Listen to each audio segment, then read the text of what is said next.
പ്രിയരെ, 1995 മുതൽ ബാങ്ക് പരീക്ഷകൾക്ക് കുട്ടികളെ പഠിപ്പിക്കുന്ന ഒരു അധ്യാപകനാണ് ഞാൻ. ഡിഗ്രി കഴിഞ്ഞ് ഇനി എന്ത് എന്നൊരു ചോദ്യം ഉദ്യോഗാർത്ഥികളെയും രക്ഷിതാക്കളെയും ഒരുപോലെ ആശങ്കപ്പെടുത്തുന്ന ഒരു ചോദ്യമാണ്.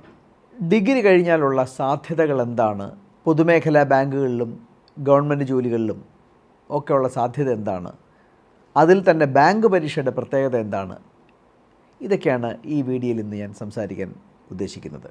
ഡിഗ്രി കഴിഞ്ഞാൽ നമ്മുടെ എല്ലാവരുടെയും താല്പര്യമെന്ന് പറയുന്നത്, പ്രാഥമികമായ താല്പര്യം ഒരു ഗവൺമെൻറ് ജോലി കിട്ടുമോ, ഒരു പൊതുമേഖലാ ജോലി കിട്ടുമോ എന്നുള്ളതാണ്.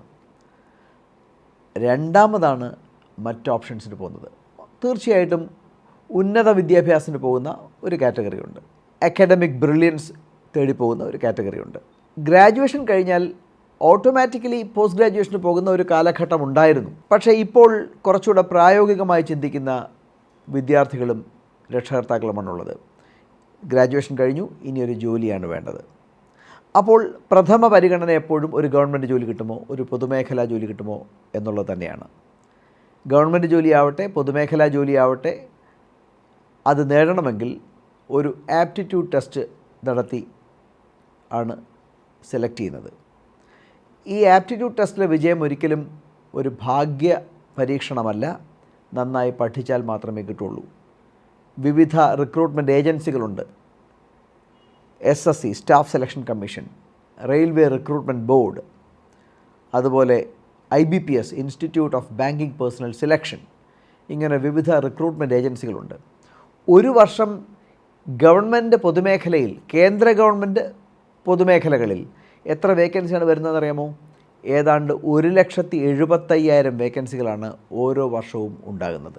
അതിൽ തന്നെ ബാങ്കിൽ തന്നെ ആയിരക്കണക്കിന് വേക്കൻസികളാണ് ഉണ്ടാകുന്നത്. 2024 ബാങ്ക് വേക്കൻസികൾ ധാരാളം വരുന്നൊരു വർഷമായിട്ടാണ് പ്രഡിക്റ്റ് ചെയ്യുന്നത്. എൻ്റെ മുൻ വീഡിയോയിൽ ഞാൻ സൂചിപ്പിച്ചു, സ്റ്റേറ്റ് ബാങ്ക് ഓഫ് ഇന്ത്യ ഈ വർഷം 12,000-ഓളം ഓഫീസർമാരെ മാത്രമാണ് റിക്രൂട്ട് ചെയ്യാൻ പോകുന്നത്. 2023 ആ നമ്പർ വെറും 2,000 മാത്രമായിരുന്നു. പൊതുമേഖലാ ബാങ്കുകൾ, സ്റ്റേറ്റ് ബാങ്ക് ഓഫ് ഇന്ത്യ ഒഴിച്ചുള്ളത്, അവർ പ്രത്യേകിച്ചാണ് പരീക്ഷ നടത്തുന്നത്.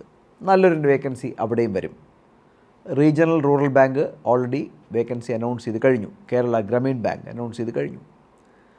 അപ്പോൾ എന്തൊക്കെയാണ് പൊതുവിലുള്ള ചാൻസുകൾ? ഗവൺമെൻറ് പരീക്ഷ നടത്തുന്നത് സ്റ്റാഫ് സെലക്ഷൻ കമ്മീഷനാണ്. അതുതന്നെ UPSC ഉണ്ട്. ഗ്രൂപ്പ് A തസ്തികകളിലേക്കും ഗ്രൂപ്പ് B തസ്തികകളിലേക്കും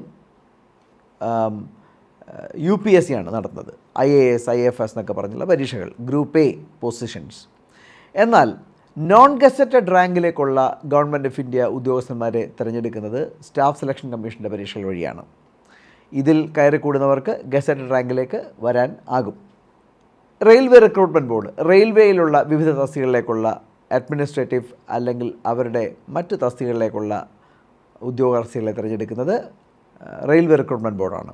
എന്നാൽ ബാങ്ക് പരീക്ഷകളാണ് പൊതുവിൽ ഉദ്യോഗാർത്ഥികളുടെ ഏറ്റവും പ്രിയപ്പെട്ട പരീക്ഷ. അതിൻ്റെ കാരണം വളരെ സിമ്പിളാണ്.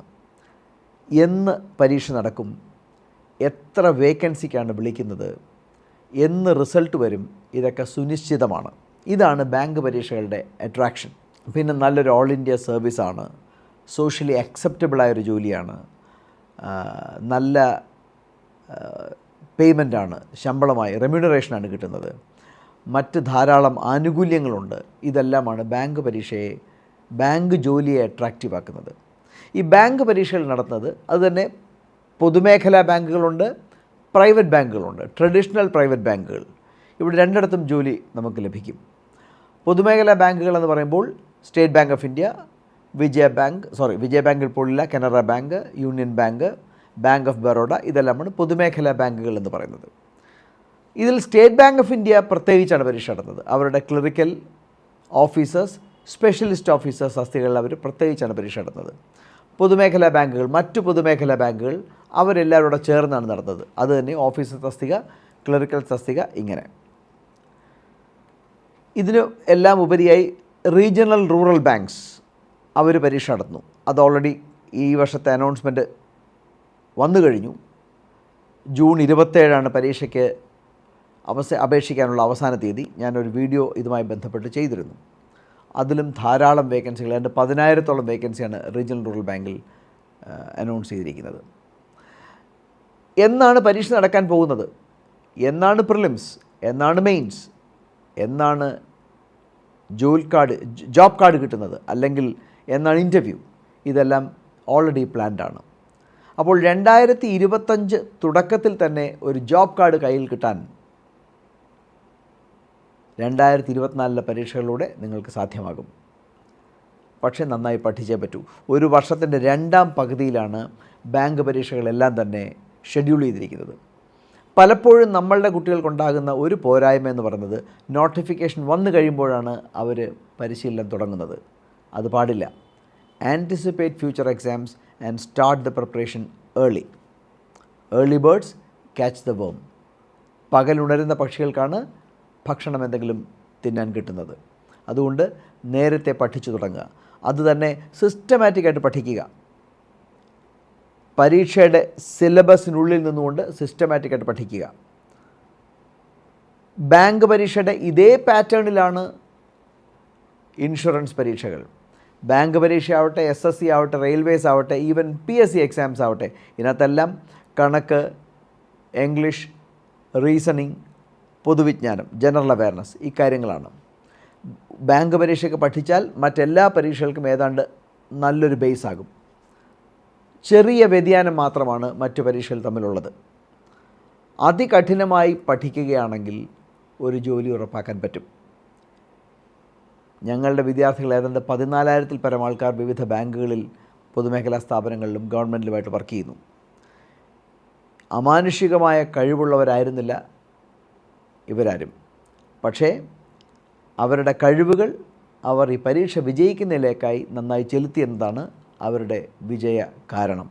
അതിൽ ഭാഗഭാക്കാകാൻ ഒരുപക്ഷെ ഞങ്ങളുടെ പ്രസ്ഥാനത്തിന് കഴിഞ്ഞിട്ടുണ്ടാകാം. പക്ഷേ credit completely goes to them. അവർ പഠിച്ചു എന്നതാണ്. അപ്പോൾ നല്ലതുപോലെ പഠിക്കാൻ സന്നദ്ധതയുള്ള മനസ്സുണ്ടെങ്കിൽ ബാങ്ക് പരീക്ഷയ്ക്കുള്ള പ്രവർത്തനം ഉടനടി ആരംഭിക്കുക. ഇതൊരു ഭാഗ്യപരീക്ഷണമല്ല. നന്നായി പഠിക്കുകയാണെങ്കിൽ വിജയം ഉറപ്പുവരുത്താവുന്ന ഒരു കാരണമാണ്. നോക്കൂ, 10ാം ക്ലാസ് വരെ പഠിച്ച കണക്കുകൾ, സാമാന്യം പൊതുവിജ്ഞാനം, ഒരു reasonable understanding of English language, അതുപോലെ ജനറൽ റീസണിങ്, ഇതെല്ലാം ട്രെയിനബിളാണ്. അവർ ചോദിക്കുന്നില്ല സെറ്റ് പാറ്റേണിലൊരു കാര്യമാണ് നിരന്തരമായി ചോദിക്കുന്നത്. അത് നന്നായി പഠിച്ച് മനസ്സിലാക്കി നിങ്ങളുടെ വേഗതയും കൃത്യതയും ഇമ്പ്രൂവ് ചെയ്യാൻ പറ്റുകയാണെങ്കിൽ വിജയം ഉറപ്പാക്കാം. ക്ലറിക്കൽ പരീക്ഷകൾക്ക് റിട്ടൺ ടെസ്റ്റ് മാത്രമേ ഉള്ളൂ, ഇൻ്റർവ്യൂ ഇല്ല. റിട്ടൺ ടെസ്റ്റ് പാസ്സായാൽ അതിനൊരു പ്രിലിംസ് ഉണ്ട്. പ്രിലിംസ് എന്ന് പറയുന്നൊരു എലിമിനേഷൻ ടെസ്റ്റാണ്. മെയിൻസ് ആണ് സെലക്ഷൻ. മെയിൻസ് പാസ്സായാൽ ജോലി കിട്ടിക്കഴിഞ്ഞു. ബാങ്ക് ഓഫീസർ പരീക്ഷ ആണെങ്കിൽ ഒരു ഇൻ്റർവ്യൂ എന്നൊരു കടമ്പയും കൂടെ ഉണ്ട്. അതും കൂടെ പാസ്സായാൽ ജോലി കിട്ടിക്കഴിഞ്ഞു. അപ്പോൾ വലിയ അവസരങ്ങളാണ് ബാങ്ക് പരീക്ഷയിൽ 2024 വരുന്നത്. നല്ലതുപോലെ പഠിക്കുക. ഇപ്പോൾ വിളിച്ചേക്കുന്ന റീജിയണൽ റൂറൽ ബാങ്കിൻ്റെ പഠനത്തിന് ഒരു ആക്ഷൻ പ്ലാൻ എന്നൊരു വീഡിയോയുമായി ഞാൻ ഉടനെ വരുന്നതായിരിക്കും. കാത്തിരിക്കുക. അതുവരെ ആരെങ്കിലും അപേക്ഷ സമർപ്പിക്കാനുണ്ടെങ്കിൽ എത്രയും പെട്ടെന്ന് അപേക്ഷ സമർപ്പിക്കുക. നന്നായി പഠിക്കുക. ഒരു ഇംഗ്ലീഷ് പത്രം വരുത്തി വായിച്ചു തുടങ്ങുക. എല്ലാ ദിവസവും ഡെയിലി കറണ്ട് ഇവൻറ്റ്സൊക്കെ മാർക്ക് ചെയ്ത് വയ്ക്കുക. ധാരാളം മോക്ക് ടെസ്റ്റുകൾ ചെയ്യുക. ആത്മാർത്ഥതയോടെ പഠിക്കുക. 2024 തന്നെ വരുന്നൊരു പരീക്ഷ നിങ്ങൾ ക്ലിയർ ചെയ്യട്ടെ. 2024-25 ആദ്യ ക്വാർട്ടറിൽ തന്നെ ഒരു ജോലി ഉറപ്പിക്കുക. May God bless you. Thank you.